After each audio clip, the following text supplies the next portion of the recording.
penye yako.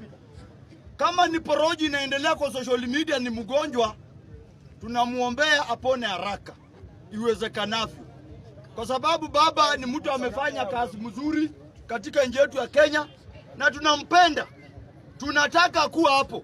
Na baba ndiye ameshikilia Ruto. Ruto, let me tell you something. Wao unafikiria hao watu wanakupenda kwa sababu wewe ni president. Rewind that. Wanakupenda kwa sababu Raila Odinga aliwaambia watulie.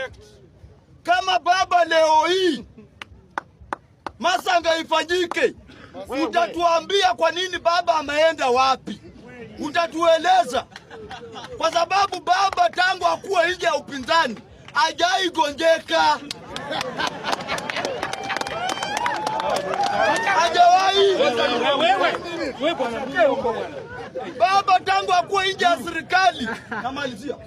Baba tangu akuwa nje ya serikali hajai hata umwa na umbu. Ukweli. Ameingia kwa hii serikali yako amekuwa mgonjwa. Breaking news ati baba ni mgonjwa, ni mgonjwa. Tumetulia, tumengojea habari.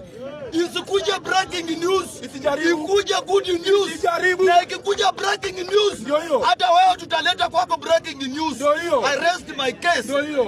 Honorable Lulu.